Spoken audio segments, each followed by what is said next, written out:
Sushupti means it is a dreamless state, but there are dimensions of consciousness that you're aware of.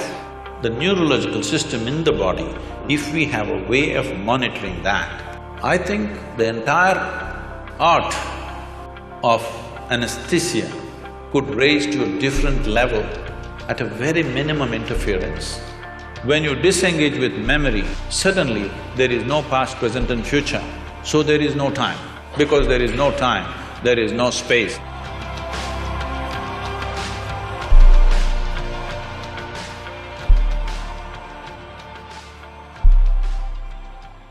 So I'll tell you why this started. 2 years ago, we were in a conversation with Sadhguru, and I asked him, we all know that anesthesia works, but we really don't know how it works, and can you shed some light on it? And he talked to me briefly, and then he said a statement which is, anesthesia, correct me if I'm wrong, Sadhguru, because sometimes I might be wrong, if I'm quoting you specifically, anesthesia cannot touch consciousness, it can only take away memory.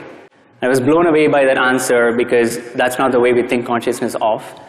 And maybe I thought, several days I've had sleepless nights thinking about maybe it's time for us to redefine the term consciousness itself.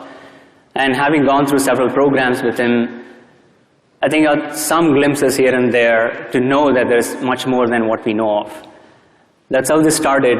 And so Emery, you are the one who has been doing a lot of work in this area, so you can probably start off telling me what we know now of how anesthesia actually causes loss of consciousness.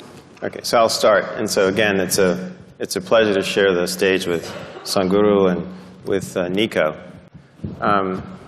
So, you know, how does anesthesia work? Actually, how many people here had anesthesia? Oh. Great topic, right? Yeah, right. A lot of clients out there. Exactly, right. All right, fantastic. So what happened to you? You know, some people say we turn the brain off, or we make you unconscious, we put you in a coma. But I think so we've tried to really understand what's happened. And we've done this by doing a number of studies in humans as well as in animals. And so I'll just give you the quick back-of-the-envelope way to think about it. When you take the anesthesia drugs, or when they're given to you by the anesthesiologist, the brain isn't turned off. You know, it's not like all of a sudden a switch flips. If you look at what happens to the brain, it's actually in a highly dynamic state. It's really, the actual circuits in the brain are oscillating. They're creating waves. And to give you some sense of this, if you look at my hands like this, and they're oscillating now, this is the way your brain is in a normal state of, forgive me, consciousness, right? All right? As I understand it in my little limited way, all right? But then what happens is the drugs take over the circuits, and now the circuits oscillate like this. And as long as you keep the drugs there, they're doing that. Now, what does that mean? It means that if this brain area was communicating with that brain area so that you could be conscious, it can no longer do that. When you turn the drugs off, the brain returns. As long as you keep the drugs on, it does this. It creates these oscillations. It's very much like this YouTube video, which I'm sure some of you have seen, where you have a bridge in Tacoma, Washington. I don't know if you've seen this, the bridge in Tacoma, Washington. And all of a sudden, you know, it starts to oscillate in a perfect sine wave, just like this. And no traffic can go across the bridge. It's the same thing that happens under anesthesia. And what happens is that these oscillations, because they're so strong, they take over the brain, they're not natural. And you remember one of the things that Bala mentioned was that after anesthesia, our brains often don't work the way they did beforehand. So now you can see if you've been in a state like this for 4 hours, 6 hours, 8 hours, and, you know, look, I got my AARP card about 12 years ago myself, so I'm in that category too, right? You know, you can understand why your brain may not work, right? So, and basically that's it. And what's good about that, what's good about what I'm telling you is that we as anesthesiologists can see this state. We can see it on the EEG of patients in the operating room. and we can use it to change the way we deliver our drugs. That's the practical implication of this. And then the other practical implication of it is that as we take anesthesia seriously, in other words, don't say, oh, we just give you drugs and you go away and you come back. As we take it seriously and study it, then we can start interacting with our neurology colleagues and make links between problems that they're working on. We can actually begin to have conversations with, distinguished individuals like Sadhguru, who can help us understand what is it we're actually doing on a deeper level. But if we haven't taken what we do seriously in terms of what's happening in the brain, we're not in that position. And that's where I'd like to think that we're trying to move the research now to, in other words, use anesthesia, the study of anesthesia, to help us connect with some of these deeper ideas about the brain, the mind, and also consciousness. David, do you have any thoughts on that? Do you have any thoughts on how we are doing? How we're connecting anesthesia to the... So what we work on as neurologists, or what I work on, is very related and very, very connected in that we're trying to understand how patients who lose consciousness because they've had a structural brain injury or a cardiac arrest or some other kind of problem can reestablish the process of a conscious state in a brain that's been injured, and what are the rules of the recovery, and what are the ways in which it can happen, and what are the limitations, and how do people get stuck along the way, and could we help them? And it turns out that there's a lot of variation. Sadhguru. Namaskaram. Dr. Brown and Dr. Skip, highly accomplished doctors in their areas of proficiency, but I'm completely unschooled. So, because for me, the only way I know anything I know is from my own experience. So my language and my expression could be a bit abrasive, or if it seems abrasive, please pardon me because I'm nearly illiterate. So, this, first of all, the nature of the language that we are speaking, I'm talking about the English language. This language is very good for describing and defining external things, but is very limited when it comes to internal dimensions of many aspects of who we are. So, if we have to use yogic terminology for this, what you're referring to as consciousness is considered as jagruti, that means wakefulness. We do not consider wakefulness as consciousness. Wakefulness is the state of the body, wakefulness is the state of the mind, wakefulness is the state of the bioenergies within us, but that's not consciousness. What you're seeing as physical body, well, one thing I would like to clarify is, we do not look as brain as a very significant aspect, because we see intelligence is right across the system. Generally, in most people's understanding, I believe, a combination of memory and intelligence is considered as mind. Am I right on this? If you take this as a definition, it is a fact that every cell in our body carries millions of fold much more memory than the entire brain can carry. Because these cells in the body remember even what happened 1,000,000 years ago. It remembers the skin tone of your forefathers from 1,000,000 years, nothing has changed. It never gets confused. So what you can carry in the brain as conscious memory, what every cell or every DNA is carrying is phenomenally more.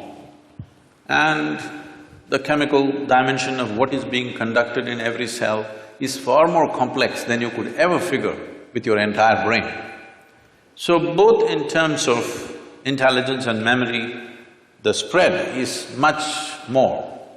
I think this entire focus on brain has come mainly because somewhere, probably pre-Renaissance time, we broke into this because that region, largely we're talking about Europe, where it was hugely dominated by very dogmatic belief systems. When people broke through that, nobody was supposed to think for themselves, everything was already said and done. When people broke through that and started thinking for themselves, thinking little freely looked like absolute liberation for those people. And I think that hangover still lasts in our education systems, in our medical sciences, in the very way we are approaching even fundamental sciences. That hangover, that thought is everything, is very profoundly influencing our social structure and our way of exploration. In the yogic sciences, we don't attach any significance to your thought. Whatever you're thinking, it's of no consequence to me.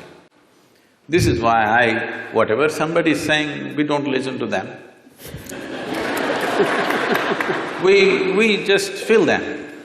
We just feel them. What is their chemistry, what is their… how they are right now. I don't care what they are saying. This is how… maybe it's an evolutionary problem with me, because I've been in jungles by myself and I've seen most creatures judge you just like this. I think they showed a picture of me having a king cobra. I've been very closely involved with all kinds of creatures, particularly cobras and things. Their sense of our chemistry is so keen. You can just go in the wild and just pick up a cobra. As you saw, I'm not holding him by his head, he's not a pet cobra. He's a king cobra. If he bites you, he won't give you more than 20 to 40 minutes before you're done. But I'm just picking him up like this, he will do nothing because he is feeling my chemistry. If I show little agitation, he'll go for me. If I'm just, okay, he's fine with me. So, we don't attach any significance to thought, because thought is recycling of the data that we have already gathered. No thought can come which is absolutely fresh. Permutations and combinations of the data that we already have. Right now, a lot of people coming up to me very fearfully and saying, Sadhguru, this artificial intelligence is coming, if they come, they will take over the world. I said, if they take over and run the damn thing, you're on a holiday, isn't it? But it is a fact that everything that we can gather as information, analyze and express and use it in many ways, all these things, machines will be doing it better than us in the next 10 to 15 years' time. Everything that is data-based processing, machines will do way better than us. So there is this fear. I think it's a very good time. This is the time we need to explore an intelligence beyond intellect. Because we have become so intellectual, we have become so brain-oriented in our approach to everything. As you rightly said, nothing is really turned off, we've just broken the communication. After all, the purpose is to go through something which is generally extremely painful without pain. That is how the entire anesthetic science has come up. So, you're just breaking the communication and that's not happening, it serves that purpose. So, being wakeful and being conscious are two different things. This is described like this. For wakefulness, we have a word called Jagrati. Jagrati means you're awake. If 10 people, let's say we take sample of 10 people, they all fell asleep, don't do it, okay? They all fell asleep and they came awake. When they come awake, all of them will not be equally awake. One person may be instantly awake, another person may take 2 minutes, as you have noticed with anesthesia also. Sure. Another person will take an hour to wake up, another person needs a strong coffee, otherwise she won't wake up. Am I right? Like this. different levels of wakefulness is also there. Professors must have noticed. Yes, yes. In fact, the first few minutes of the day can be like that. Different levels of wakefulness in a classroom. So, this is Jagriti. So, we are calling wakefulness as consciousness? No. The next dimension of consciousness is called Swapna. This means a dream state. A dream state is far more vivid than wakeful state for most human beings. It's like going to a cinema. If you go to a cinema, the key factor of the impact of the cinema on you is turning off the lights. This is something most people don't understand. If you don't turn off the lights, cinema will be no good, it doesn't matter how well it's made. Turn on the lights and watch the cinema, you will see a great cinema becomes nothing. So turning off the lights is important. So turning off the lights in our experience is the eyelids, you down the shutters, the world is off. Now you start your own world. So dream state is like a cinema, it's far more impactful. People love their cinema stars more than the people that they've lived with for 25 years. But they have not even seen them, all they saw was play of light and sound. But that is far more impactful simply because lights are off. So, eyelid is that, if you roll it down, light should be off, world should be closed. But right now, the problem is this mental faculty has not been taken charge of, so it's running wild all the time with eyes closed. So this dream state is considered a more powerful state than Jagriti. Jagriti or wakefulness is important for performing action in the world. But for human consciousness, in terms of profoundness of experience, dream is always more profound than walking on the street. Yes, most of you have experienced this. The next state is called a Susupti. Susupti means it is a dreamless state. But there are dimensions of consciousness that you're aware of. It's a totally dreamless sleep state, but you're aware. There is no picturization, there is no video running in your mind, there are no pictures, there are no people, there are no words, but you're conscious in your sleep. This is a very powerful state. If you really want to manifest something in your life, this is something to be explored. And the next one is called as Turya. This is consciousness, where there is no memory involved of any kind. Essentially in the yogic sciences, we are looking at consciousness as an intelligence beyond memory. If there is memory, memory is considered a boundary in the sense, this is one person, this is another person, simply because this embodies one kind of memory and that embodies another kind of memory. This has become one kind of person, this has become another kind of person. Essentially, it is in the memory. Memory does not mean just what I remember and you remember. Genetic memory is there, evolutionary memory is there, elemental memory is there, atomic memory is there, karmic memory is there. Inarticulate and articulate memories are there, but generally we are thinking memory means consciously what we can remember. But today, if we eat dog food, we'll not become dogs.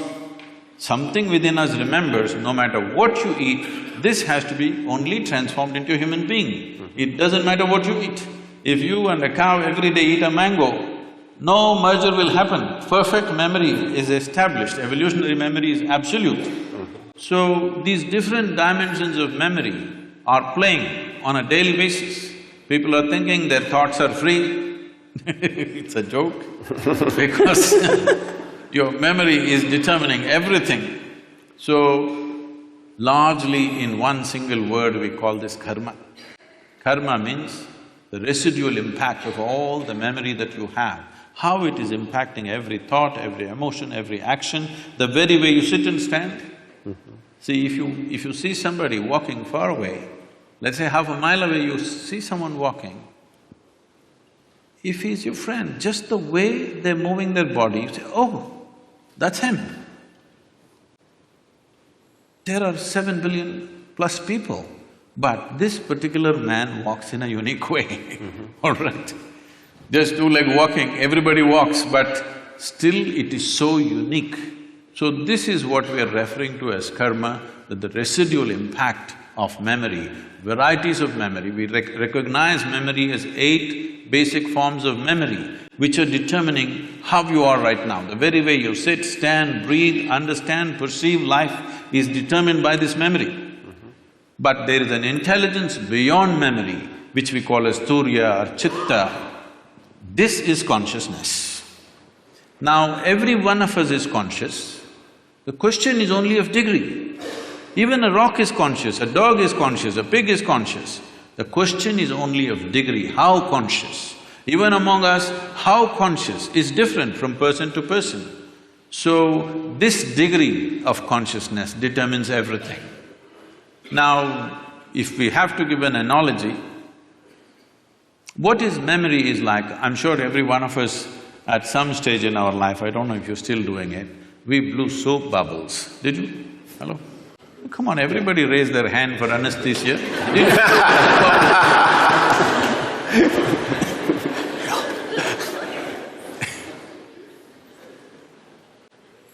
So, when you blow a soap bubble, the soap part of it, which is very little, just a tiny drop, the large part of it is air that it captures. So how big a bubble?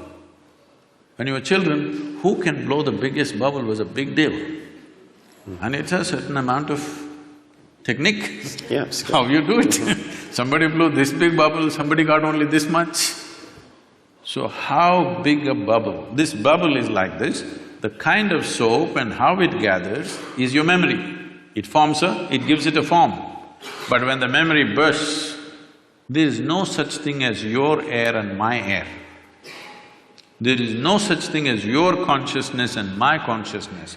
There is something called as your body and my body. There is something called as your memory and my memory. There is something called as your intellect and my intellect. But there is nothing called as your consciousness and my consciousness. How much of it did you capture? How big is your bubble will determine the scale of your life. The scale and possibilities of your life are determined by how big a bubble did you blow. Okay.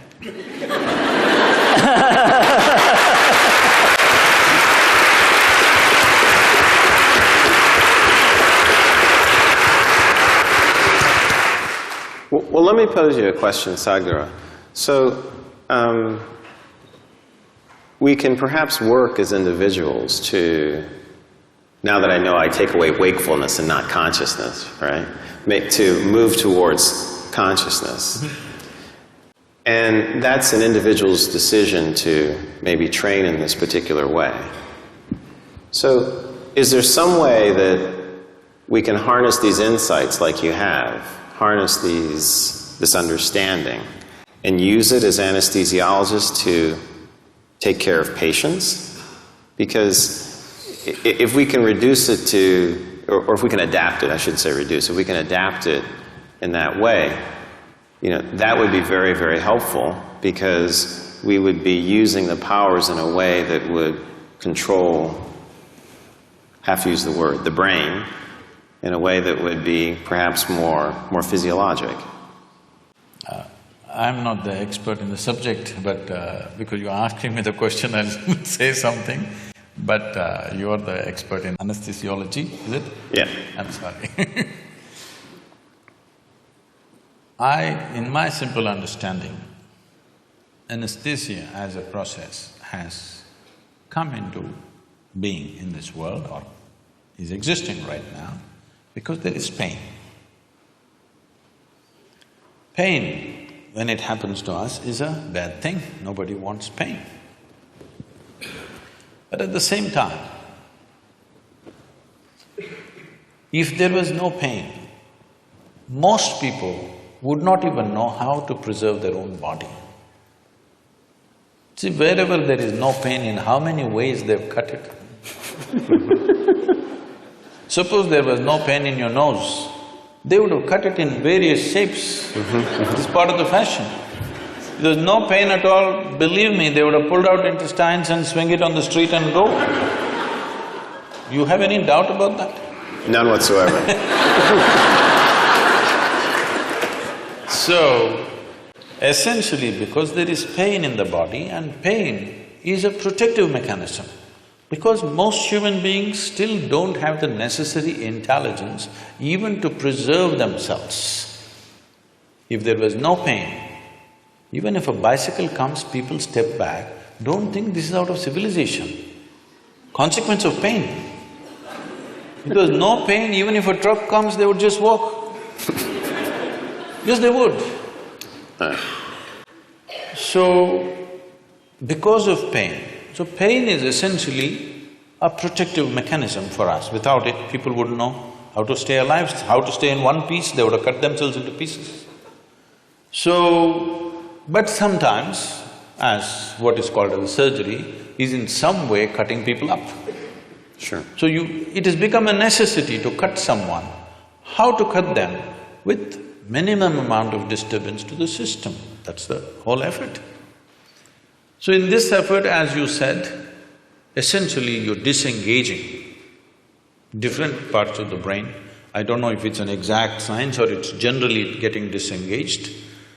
Whichever way, is it getting effectively disengaged that people go through surgeries without even knowing what happened? When something major was done to them, their ribs were opened up and ribcage was opened up, heart was opened up, brain was opened up, they don't even know what happened.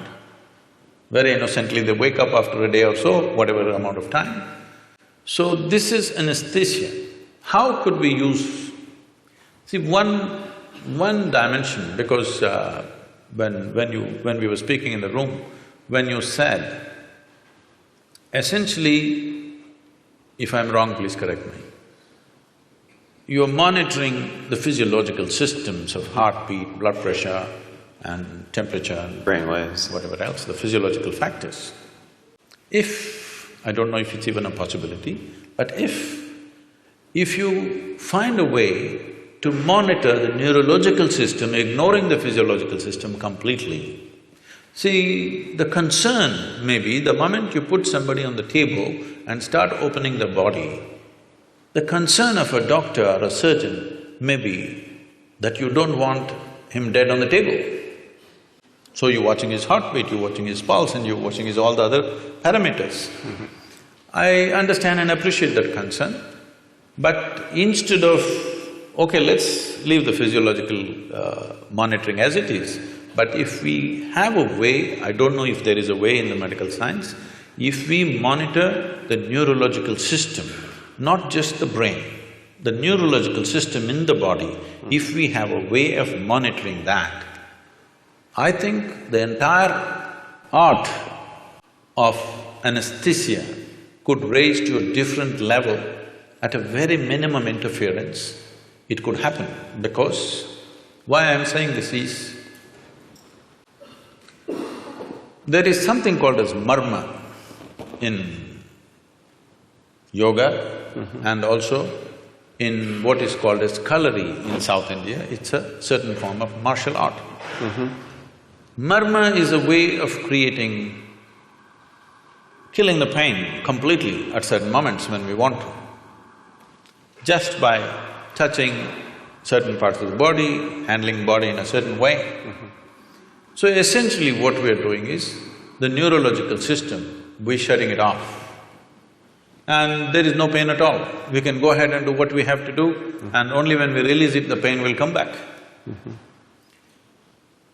So, using that as a basis, I'm saying, if medical science has a way of monitoring the neurological impulse as it's happening, and if there is some way to introduce anesthetics in whatever form that you use, I don't know all the cocktails that are used, but if it is done properly, probably, I'm just guessing, I'm not an expert on this, probably with 2% or 3% of your medicine, you could still have the same effect on the patient.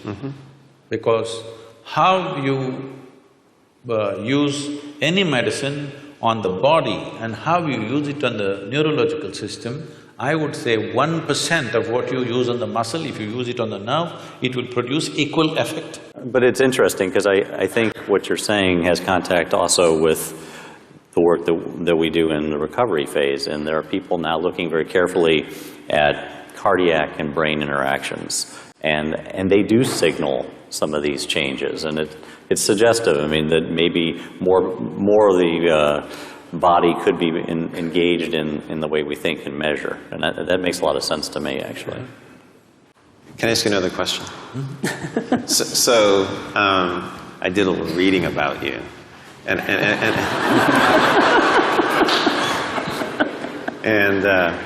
he's not as uneducated as he would have you believe. See, he's actually quite educated. That's pretty clear. And I was curious because I think it was back in 1982 when you had like your first enlightenment experience, I think. And there's a story here. So you mentioned how it seemed like only 10 or 15 minutes had gone by. But what had happened is that you'd been out in this state for like maybe 4 hours or so when you came to and looked at your watch. The analogy is this is what people under anesthesia report all the time. In other words, they have this sense that no time has passed. You were not around that day.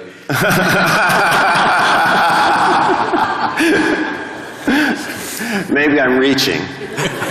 But they report a very similar phenomenon, you know, that it seems like they'll wake up sometimes from anesthesia and they'll go, you know, have you started yet? You're done? They're actually quite surprised. So whatever our timekeeping mechanism is, right? It's different from sleep. It's noticeably different from sleep because often when you sleep, except in some rare instances, you have a sense that, you know, time has passed. You know, you went to sleep, you woke up, you know, you may not be able to judge it exactly. But characteristically, under anesthesia, when people come to, they feel like no time has passed. Any thoughts? Mm-hmm. See, our sense of time, the only way human beings know time is by the cyclical movement of things that are happening. If the earth spins once, we call it a day. If the moon goes around the earth, we call it a month. If the planet goes around the sun, we call it a year. Or if the clock goes around, we call it an hour. Mm-hmm. So only by cyclical movements we know time. What cyclical movement means is, all physical dimensions of the existence, from atomic to cosmic, exists only because of cyclical movements. Anything physical in the universe is naturally cyclical. Mm-hmm. So the entire yogic process is just about this, how to transcend the cyclical movement of our existence. Because cyclical movement means we are going in circles. If I tell somebody, you're going in circles, what does it mean? It means you're not getting anywhere. So this is the fundamental ethos, that once you're attached to cyclical moments of life, you're not really getting anywhere, but it feels like you're going somewhere. Today, everybody knows this experience because most of them walk only on the treadmills.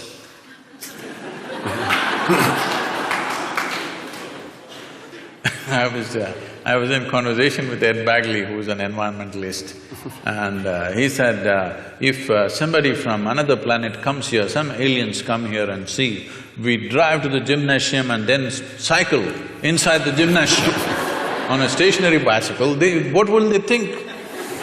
Right. So, cyclical movement signifies physical existence. Mm-hmm. Physical existence, as today fundamental physics is talking about it, forever the yogic sciences have been saying this, it is a minuscule of the larger space. Mm-hmm. It is just some 0.000 some percentage, negligible percentage, all of us together, and the planet and the universe and everything. The physical universe is just way below 1% of the cosmic space. That is true even with the individual atom. Even in the individual atom, the substance is way below 1%. So this minuscule is our engagement. How I see in my experience is, it's only the footprint. We are so engaged with the footprint I have been in the jungles of South India for long periods of time. At one time I was involved in tiger census. So for days on end we followed the tiger's footprints. We saw only the footprint, we have not seen a damn tiger. So till you see the tiger, by footprints, whatever imagination you have, tiger breaks it for you. When he growls at you, it's all gone. All the… you studied the footprint, you thought you understood and how he does things, his behavior, everything you understood by his footprints, how he moves, what he does. But when you see him, all this knowledge you gather vanishes in one moment. Fortunately, he didn't make breakfast out of you, but even just seeing him, everything vanished. So right now, we are just studying the footprint. Consciousness, the remaining 99 point whatever percentage that is there in the atom, that's there in the cosmos, this is consciousness. An atom has captured a minuscule of consciousness. You and me have captured the largest amount compared to any other creature on this planet. That's why we are at the peak of evolution, that we have captured the largest. But time we know only because of our involvement with cyclical movements. Once there is no cyclical movement, or in some way if you get disengaged with the physicality of your existence. When I say physicality, everything that is physical about you is accumulated over a period of time, isn't it? Sure. It's an accumulation. Now, everything that's mental about you is also accumulated, the content, I'm saying. The framework may be there, but the content is all accumulated. What you accumulate cannot be you, isn't it? It can be yours, but it can never be you. So once there is a little disengagement with the physicality of what you have gathered, suddenly there's no sense of time nor space.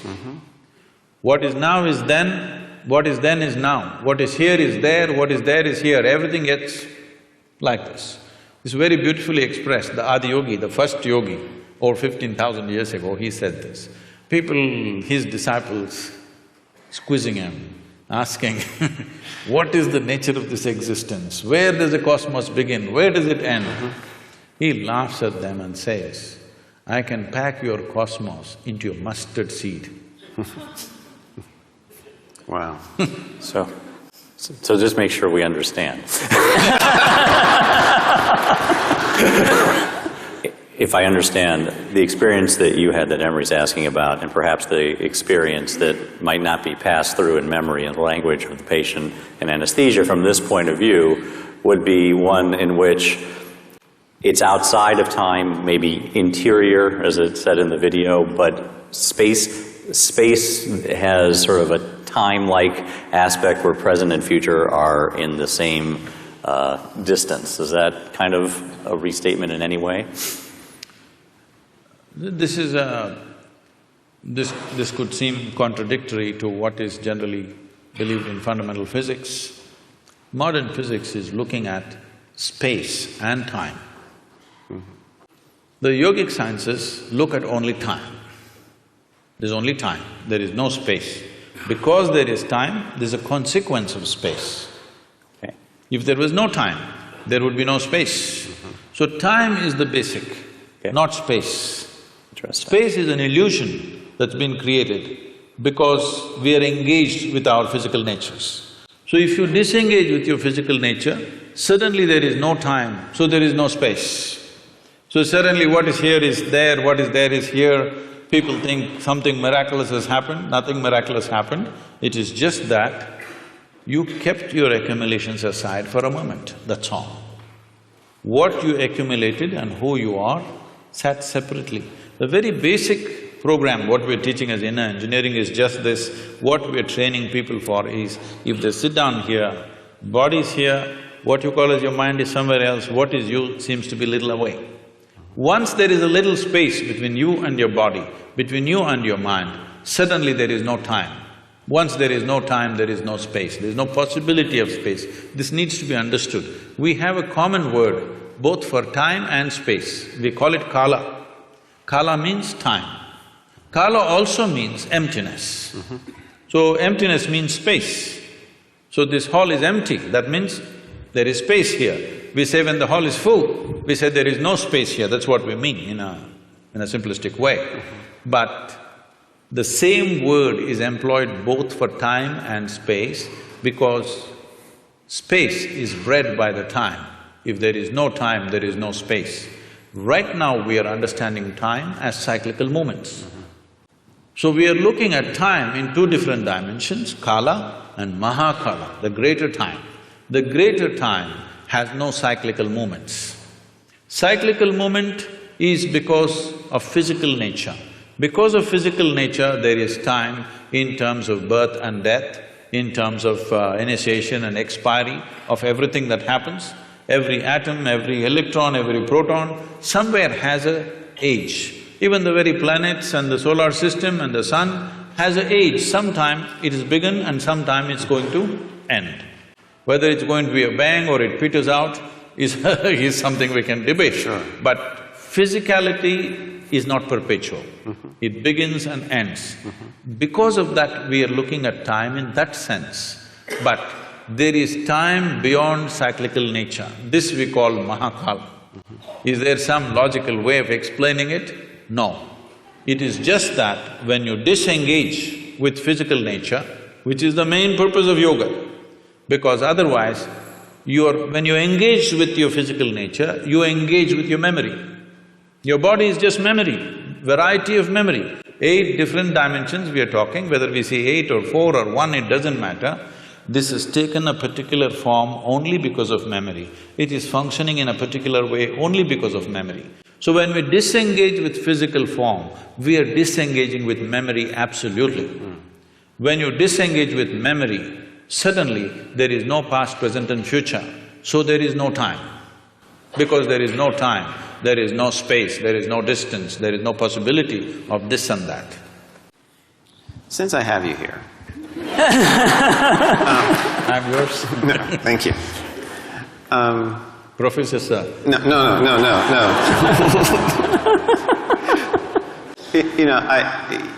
The world has a lot of problems, right? And, one of the things that we need to solve, and we were talking about some of this, just as we were sitting down there before the program started. Can I correct that question a little bit, sir? Sure. The world doesn't have too many problems, it has only one problem, human beings. Okay.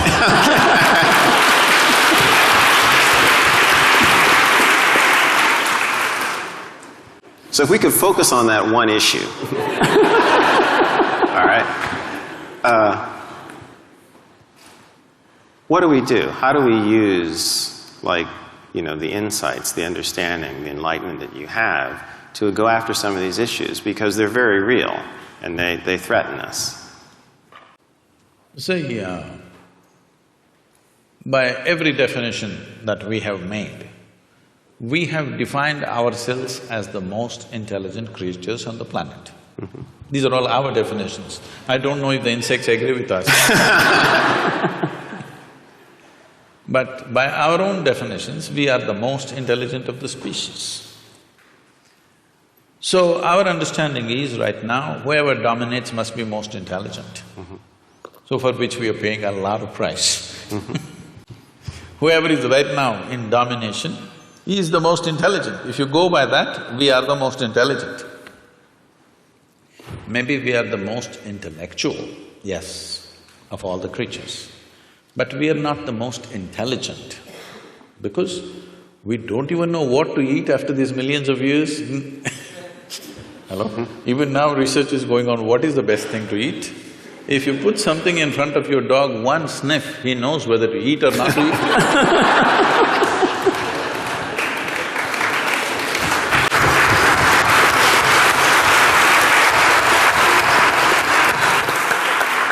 So this is mainly because this is a new happening. This cerebral activity is a new happening. We're a bit too excited. Just like, people are all engaged with their smartphones all the time. They're walking like this everywhere. They're not looking at the sunrise, even that they look in the phone screen. They look at the whole cosmos in their phone screen. Because the instrument is new. Next generation may not even look at it, probably. Right now it's new, everybody is engaged with it and they're calling it a smartphone. Generally, someone will refer to someone else as smart when they find that person is smarter than them, right? So, unfortunately for a whole lot of people, the phone is the smartest thing about them. So, this is a new gadget. This… you should know more about these things if you have the right names for this. The brain? No, in the brain, this cerebral development… The cerebral cortex and… Yes. yes. This is a new happening. So we're a little excited about this. This can boom, boom, boom, you know, there's all those figures of blue lights flying all over the place and we're excited about those things. But fundamentally, intelligence always has been, all right? It might have found expression in the form of thought, which gave us the capability of language and many other arts and music and things. It gave us various capabilities, there's no question about that. So only a very few, very small percentage of people used it that way.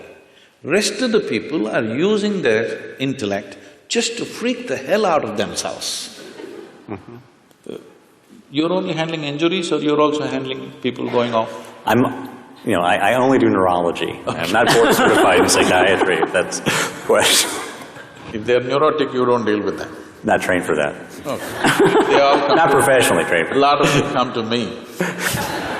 You're lucky.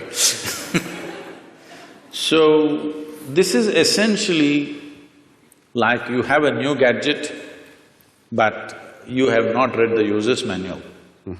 You're doing something with it. Human suffering that you see, human beings are suffering on various levels. As a doctor, you're probably seeing physical suffering in terms of ailments and surgeries and whatever they go through, injuries and stuff. But I'm seeing a different level of suffering. People who have no ailment to complain about, but they suffer deeply. People without any ailment suffer far more than people with ailments. At least if you have an ailment, you have a good excuse. Most people don't have an excuse, simply sitting, standing, they suffer. Everybody has found a reason. Why? Well, somebody is suffering because they are poor, they're suffering their poverty. You make them rich, they'll suffer the taxes. They're not educated, they couldn't get into the school, they will suffer. Get them into the school, you've seen them suffering here. To the best school, they will get in and suffer. They're not married, they suffer, get them married.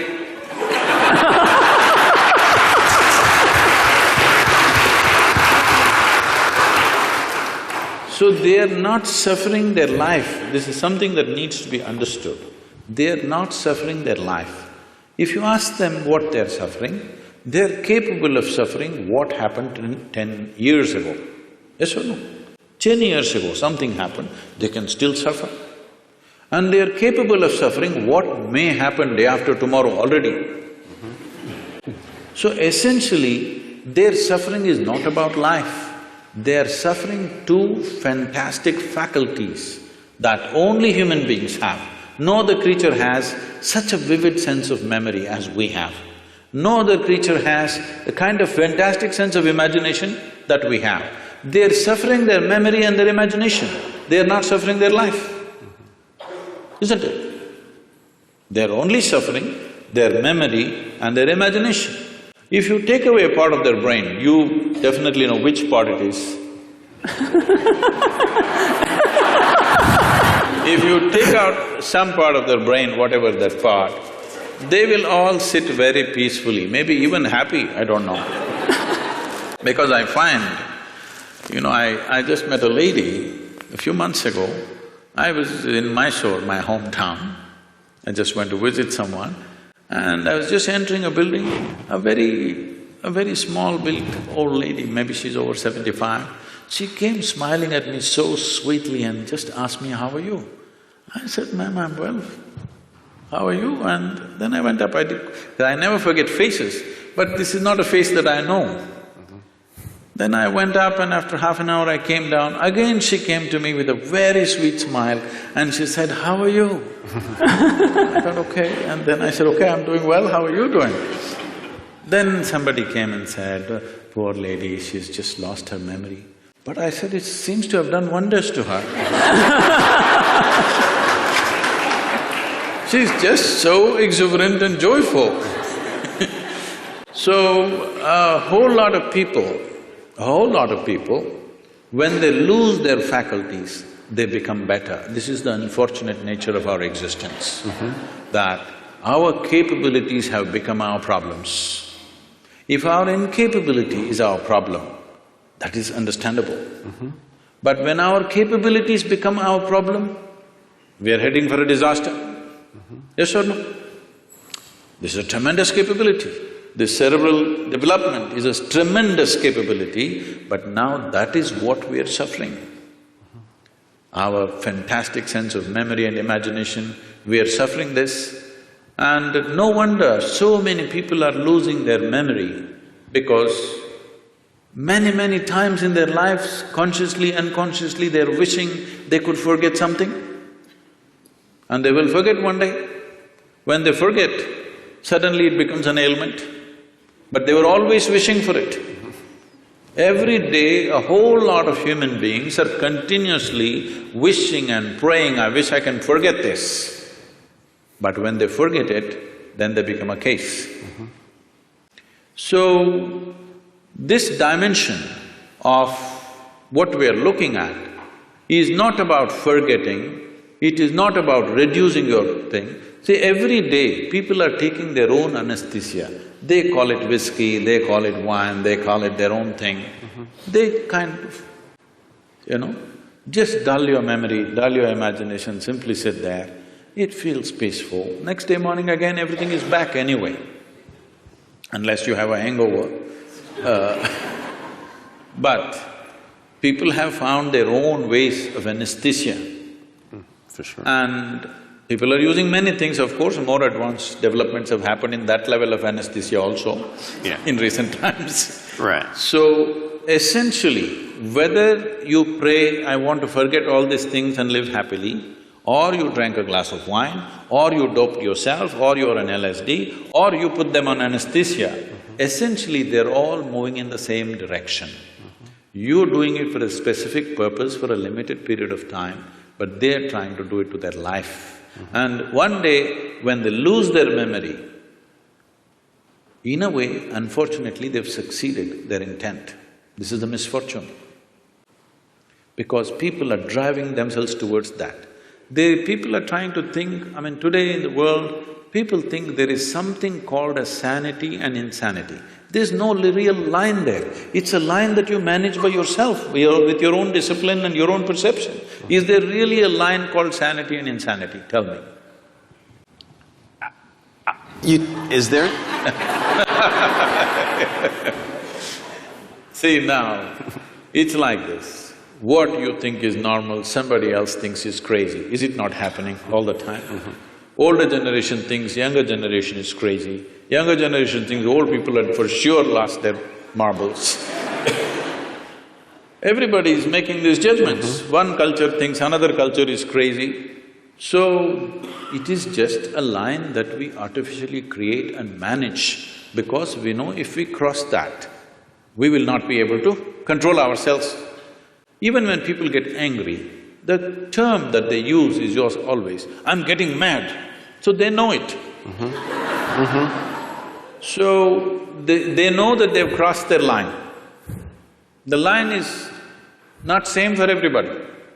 What is my line and what is somebody else's line is different places people have drawn their lines. Somebody thinks it's all right, once in a way, at least 3 times a day I shout at somebody, it's okay. If I ever shout at somebody, then I will withdraw probably for many years, because such a thing cannot happen. If it happens, I've lost it. So what is your line, where is your line, is something that you have drawn. There is no existential line that this is sanity, this is insanity. There is no such thing. The question is just this, if you're in control of your mental faculties, this is called sanity. If you're not in control of your mental faculties, this is called insanity. Suppose, right now, we can make an experiment with all of them. Can we? Sure. I'll give you 10 seconds. Next 10 seconds, nobody… a simple thing, what you have to do is, you can think of anything in the universe you want. Only thing is, don't think of monkeys for the next 10 seconds. Okay? 10 seconds, no monkeys. You will count millions of only monkeys. So, our faculties are not totally in control. The question is only, how crazy are you?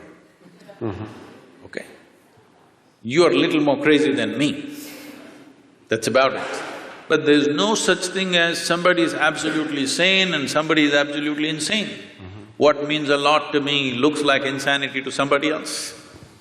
Is it not happening every day?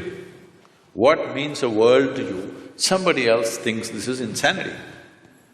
What means a world to them, you may think it's insanity. All kinds of things are being done in the world and it looks perfectly normal for that person, it's only others who are making this judgment that he is insane. Only thing is, if what is out of control goes to a point where it causes active harm to himself or to people around him, then we are diagnosing him as totally insane. But there has to be some sort of agreement, and I'll just call it that, so that we can have a functional social structure, right? So, you're saying sanity is a social thing. I'm asking, I'm afraid to assert here. It is so. See, even in terms of sanity and insanity, what is crime and what is not, is a social thing, isn't it? Right. It's a very social thing. So when we're talking about social things keep on evolving from generation to generation, it keeps changing. What you thought was wrong has become right, what you thought was right has become wrong. In one generation it happens, isn't it? So social realities we don't have to debate because it's a flux that all of us create. It's generally called culture. Culture is not something that dropped upon us. What mess we create today is tomorrow's culture. What the previous generations did, they did not do everything consciously, they did some mess. That's our culture right now. Okay, so if I understand the answer, it's a very hopeful answer.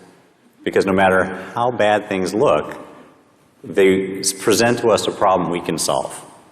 Is that in the next generation? Is that sort of the point? You have teenage children or something?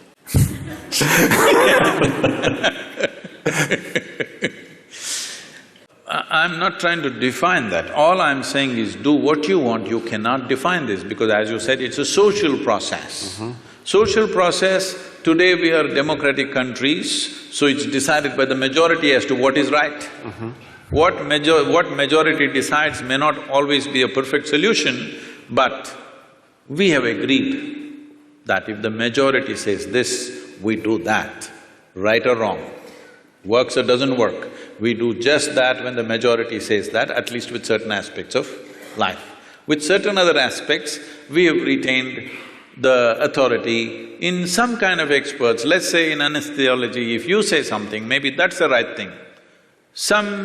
Let's say somebody has come up just today, he passed his medical exam and he's come, if he says, he will be put through 1,000 tests, but if you say it, people will accept it simply because of a certain record and a certain reputation and whatever, but it may not always work. Reputation and records may not always work, but we are looking at largely what works. So these are all social processes. Without going into that, when we talk about anesthesia, when we talk about disengagement, or when we talk about meditativeness, this word meditation in English language has to be cleared because we've been going through that. See, the English word meditation does not say anything specific. I know it's become a popular word, but it doesn't describe anything specific. If someone sits with their eyes closed, in English language we say they're meditating. See, with eyes closed, there are many things to do. You can do japa, tapa, dharana, dhyana, samadhi, shunya, samyama. There are many things. Or you might have just mastered the art of sleeping in vertical postures. No, it's happens in the universities, in spiritual programs, in… people learn to sleep with their spine erect. So, meditation doesn't say anything specific. Somebody is focusing on something and they think they're meditating, somebody is uttering a mantra and they think they're meditating, somebody is thinking about something and they're saying they're meditating about something. Essentially, if we translate meditation as dhyana, which is what generally, at least in India, what people believe, when we say the word meditation, people expect that you are speaking about what is called as dhyan or dhyana or dhyanam, depending upon how far south you are. If you're up in the north, it is dhyan. If you come down, it becomes dhyana. If you come to Tamil Nadu, everything becomes dhyanam. So the same word went to China and became Chan, and somewhere else it became Zen. The same word. We're expecting when you say meditation, you're talking about dhyana. If that is so, what dhyana means is, if you sit here, there is a clear space between what is you and what is not you. In the sense, what is you and what you accumulated. Body you accumulated, content of the mind you accumulated. If there is a little separation between these two, if you can maintain that awareness, now we say you're in dhyana. So this is meditativeness. This is not something that you can ever do. If you create the right conditions, this will happen as a consequence. It is like flowers in a plant. If you go sit in your garden and do flower meditation, flowers are not going to come. If you want flowers, you need to handle the soil, manure, water, sunlight. If you do these right things, flowers will happen.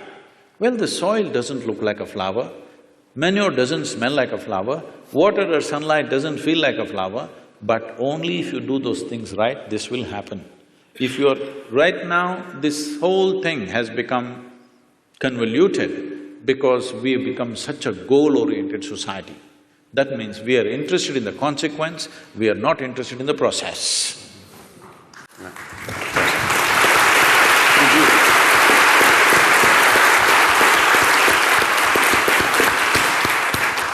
So we have… we'll move on to the question answers for the audience and also the researchers here. We began this conversation with a discussion of levels of consciousness of… maybe I'm taking us down to a lower level that befits my character. But I'm wondering, one of the things Dr. Skiff you asked is, as people are recovering from certain kinds of processes, maybe they're entering different states of consciousness that science has not yet, learned about.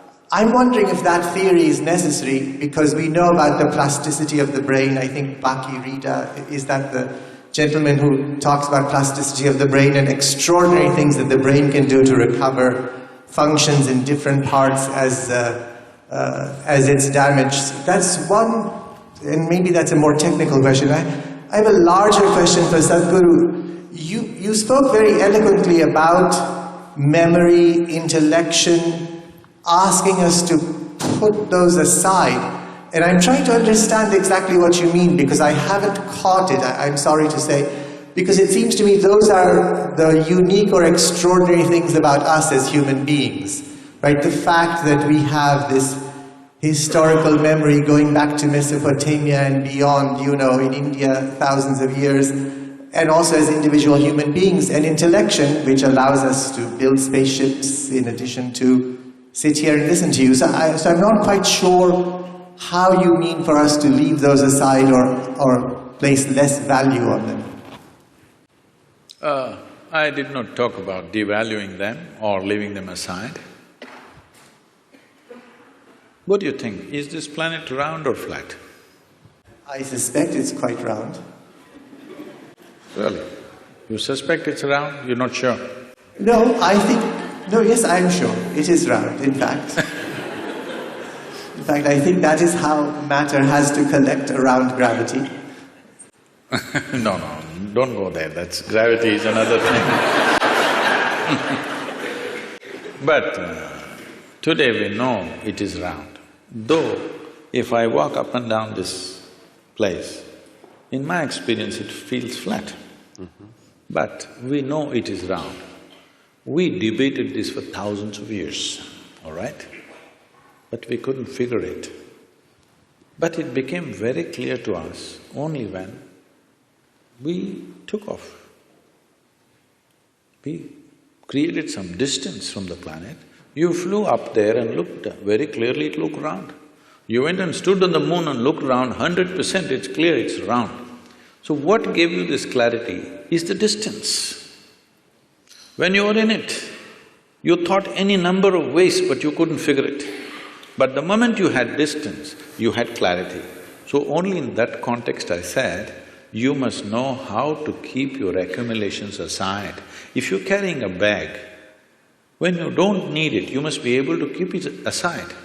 If all the time if you carry it, it'll become a torturous process. That's what is happening to people. Nothing wrong with your mind.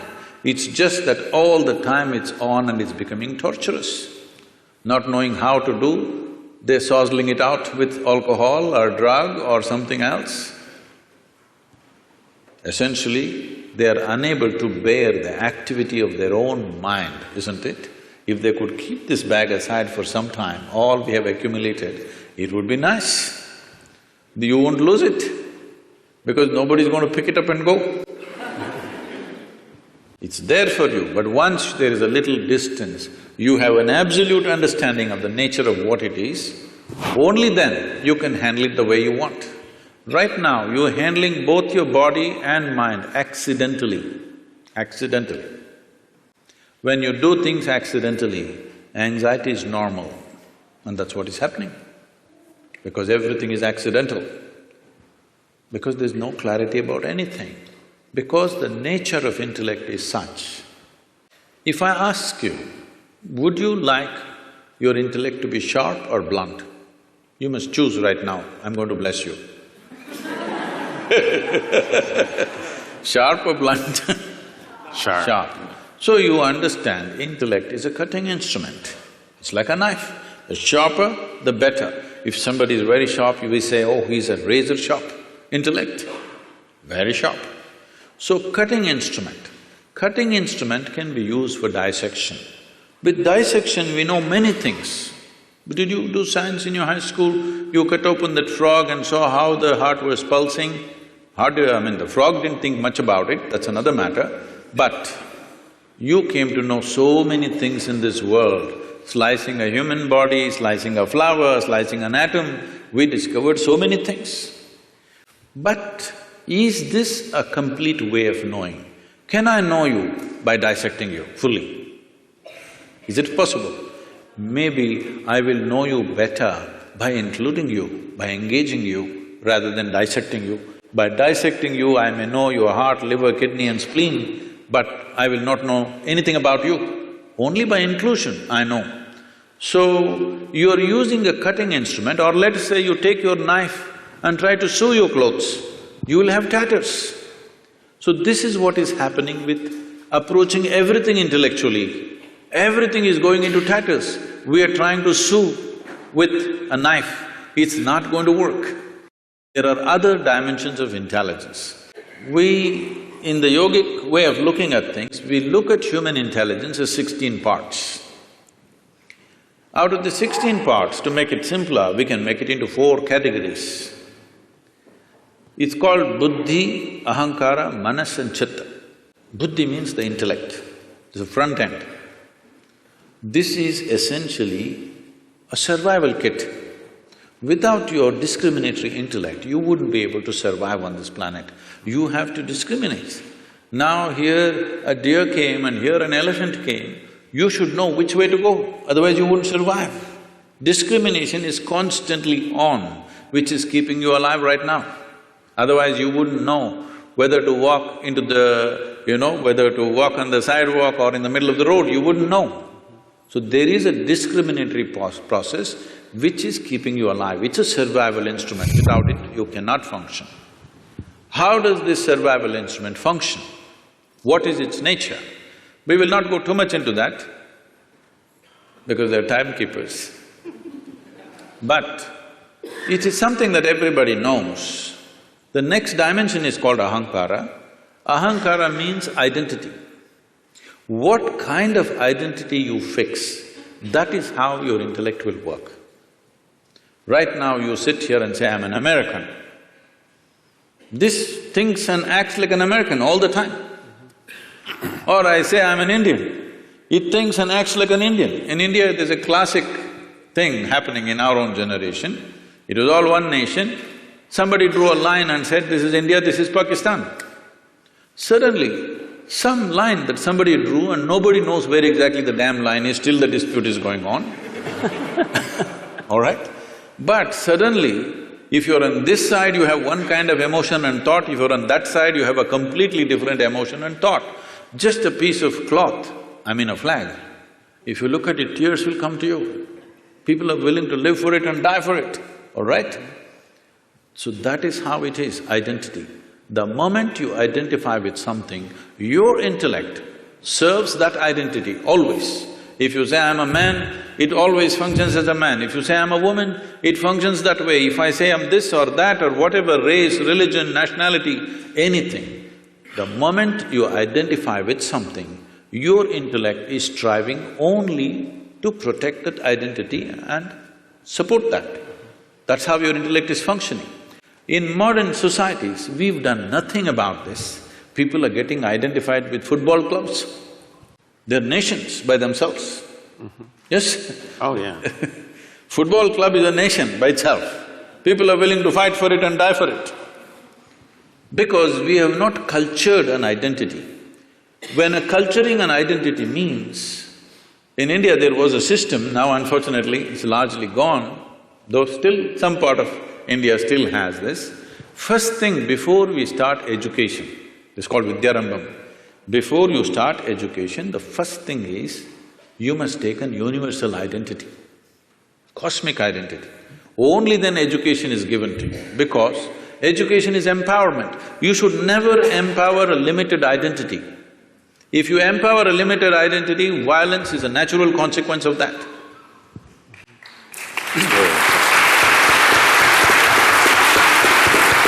So, just tell me, what is it that we are fighting for on this planet? My identity versus your identity. It may be race, it may be religion, it may be nationality, it may be region. Essentially, my identity fights with your identity because I'm identified with this, you're identified with that. So, before you empower a human being with education and knowledge, first thing is you must fix a cosmic identity for that person. This used to be called as Aham Brahmasmi.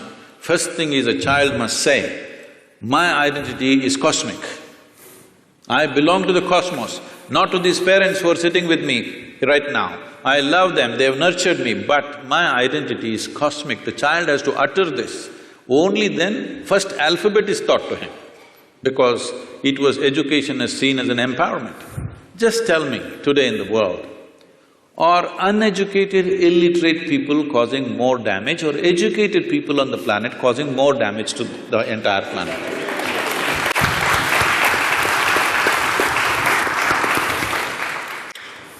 So, it is just unfortunately, empowerment is happening without fixing the identity. With my limited identity, if I study all kinds of nuclear science, what am I going to do? I'm going to bomb you, that's all I'm going to do to you. What else will I do to you? That's all I will do to you because this is my identity. You stand against me, suddenly I have to do something about that. So whatever capability I have, I'm going to use it. That's what is happening. So identities have not at all been worked at, that's a big problem. But intellect functions according to your identity. If you have to continue the analogy, intellect is like a knife. Is a knife, suppose we don't give a knife to a child's hand. Why? Knife is not dangerous. Child's hand is not steady, that is the problem, isn't it? You are in the surgery rooms all the time. Tell me on this planet, are knives taking more lives or making more lives? Hello? Really, it's taking more lives? Are you a surgeon? It is making more lives, both in the kitchen and the surgery table, it's making many lives. Here and there in an irresponsible hand, it's taking a life, isn't it? Sure. Knife is not dangerous, it is the hand, it is the identity which makes the knife dangerous. If there is no knife, just with the hand we will kill. Yes or no? Sure.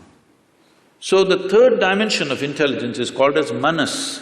This manas is the silo of memory, which we were talking about, 8 different dimensions of memory: elemental memory, atomic memory, evolutionary memory, genetic memory, karmic memory, inarticulate memory, articulate memory and conscious memory. 8 dimensions of memory, everything that's happened from the beginning of creation here on this planet, from amoeba to now, everything, the memory of it is there in the body in some form. And every day you're using this memory in an unconscious way. You're using this memory, otherwise if you forget one day, suddenly you may start going like a reptile. No, it remembers the entire evolutionary process. And do not underestimate this, now that you also said the planet is round. A simple thing with 2 legs, to walk on a damn round planet which is spinning, is not an easy thing. Do you know how much is involved? The physics of it is very, very super complex. Those of you who are on binges of alcohol, you understand how difficult it is to walk on a round planet. Or if you have a vertigo or something, then you understand. Because it's a very, very complex process to walk on a round planet which is spinning. But we are doing it effortlessly because of this evolution. It's not a simple thing. Moving from 4 legs to 2 legs is not a small development. A whole lot of neurological development has happened. Only because of that we are able to walk on 2 legs. So now this memory is acting all the time, and the access point is the identity. How you are identified, that is how you choose the memory. Whatever kind of memory, both of us may have same kind of memory, but if I am identified one way and he is identified another way, we will choose memory differently, organize memory differently and act differently. For the same education, aren't people going different ways? In the same house, 2 children are born, same genetics, same food, same school, are they not going in like this? Because depends on what kind of identity one has chosen. This disciplining or limitless… setting a limitless identity, not a small limited identity, must happen at an early age. If this doesn't happen, our intelligence will work against us. That's what is happening in the world today. The 4th dimension of intelligence is called chitta. This is unsullied by memory. This is an intelligence unsullied by memory. There is not an iota of memory in this. This is what normally in English language is passing off as consciousness.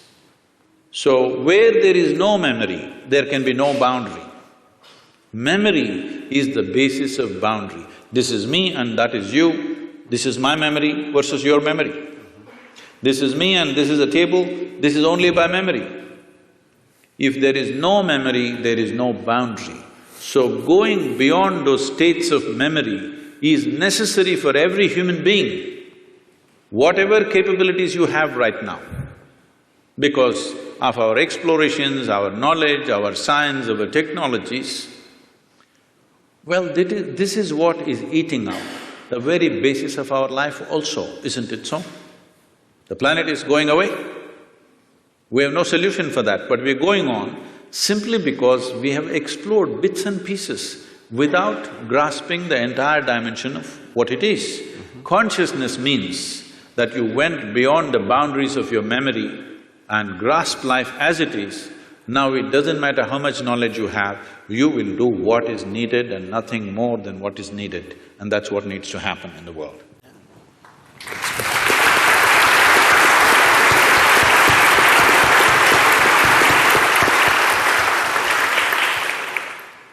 So I want to hear about your thoughts on near life-death experience. A lot of people have in surgery said that, middle of the surgery they could come out and see what's happening, see the conversation, what the doctor is doing. So just a thought, when do people really die at the time, or they reach some moksha or heaven, come back? Near death? You mean near death? Yes, you near said death. Near life, so I was wondering what… So when I saw you, I saw near-death experience. Okay. There's near-death experiences where, let's say, someone is about to die very often. We've read these accounts, like More like Dr. Sanjay Gupta's book talks Yeah. about these, like cheating death, Yeah. in which case they then have these experiences where they may see lights or what have you. So I just want to distinguish that, Yes. because they're two different Yeah, cases. that's what I want to know. Okay, all right. Anyway, when we say death, the definition of death on one level is you lost your body. That's what death is. So, I mean, let's not go into other areas, they'll get you into very fuzzy places. About near-death experience, it's… what is being referred to as meditation? We have a certain type of meditation called shunya. That means shunya literally translates as emptiness. That's not the right translation, but there's no appropriate word in English. So it's emptiness or nothingness. So if you settle down into shunya meditation, it's not near death, it's actually death, but conscious death. Suppose you're riding a bicycle, you are a new rider with little balance, so you will go like this. Some other kid is riding, he'll leave his hands free and whistle and look here, look there and ride and do all kinds of things, stand up on the handlebar and turn around, jump, all this. Why? It's a certain mastery, certain balance and mastery. Now, you can jump off the cycle and again jump back and do all these things. Similarly with your body, if you have a certain amount of mastery, you can jump off and jump back quite effortlessly. Now it is happening accidentally because of some medication, or for many people during 60s, 70s, the LSD time, there were a whole lot of people talking about this thing, sir, it's your time. It was your time. Oh, okay. Metaphorically. So, a whole lot of people talking about this, and it really happened to them. It's not that they were imagining things, it actually happened to many of them. But it was also because it was hallucinatory.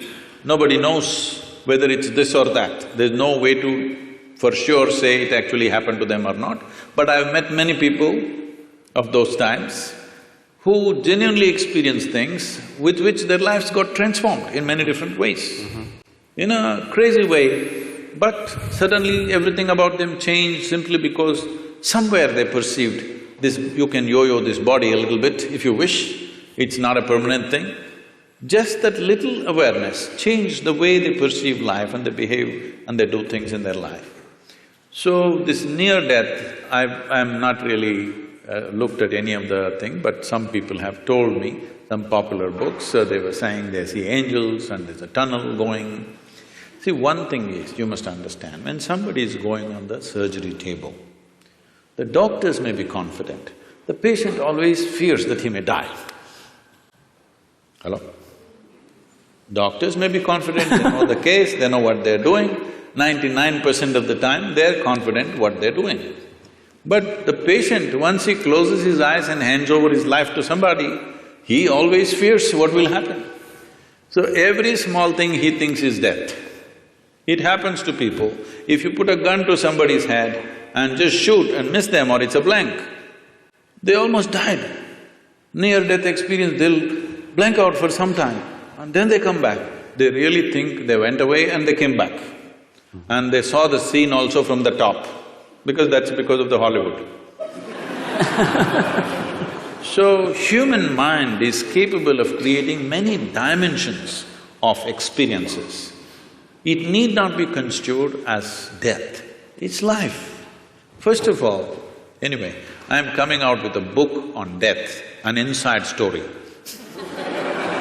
I'm doing this for 6.5 years, it's not complete yet. Okay. Hope in the next year or so I will come out with this. Why I'm saying this is, in reality, there is no such thing as death. It's life, life and life alone, moving from one dimension to another dimension to another. So if I lose one dimension, it looks like that is dead. Right now, it is a medical fact that they say approximately every fortnight, you're losing 7 kilograms of your existing body and something new has come in 1 fortnight. Whatever your weight, you must just calculate in how many fortnights you're completely lost. Everything that you have in your body is being lost continuously and something else is coming in. But you don't experience as that every meal and every day you empty your bowels, you must experience it as near death. But that doesn't happen to you. But this happens to you because there is some disengagement in your experience, first particularly because of anesthetic impact. The disengagement with various faculties that you're normally used to suddenly makes you feel you're dead. Nobody died. It's a completely wrong perception. Yes, every moment of your life, if you are willing, if you are not entangled with situations and your own thoughts and emotions, there are many things you can perceive right here. Right here, sitting here, you can look at your life from there, okay? This is not near death, this is life. But because, as I said, loss of faculties works out well for a lot of people, unfortunately. It's not a good thing. This happened. A man met a close friend of his that he knew very well when they were in the university together, after 25 years break. So he invited home for dinner, he went, and being an Indian household, the wife was serving and these two men were eating. And every time he wanted to ask for something from his wife, he said, my honey, my sweetie pie, my boo-boo-boo, my koko-koo, my bulbul, and whatever else, your Tamil, so my tangam and my chuchu, all those things.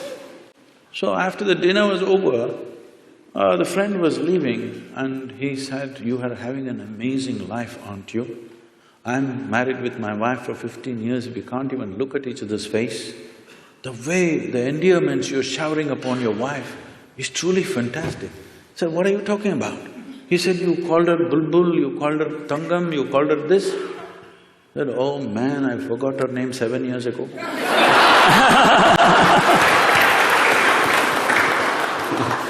Loss of faculties, unfortunately, work very well for a lot of people because they're suffering their faculties. The greatest faculties that have come to us after millions of years of evolution, unfortunately we suffer because we have not read the user's manual.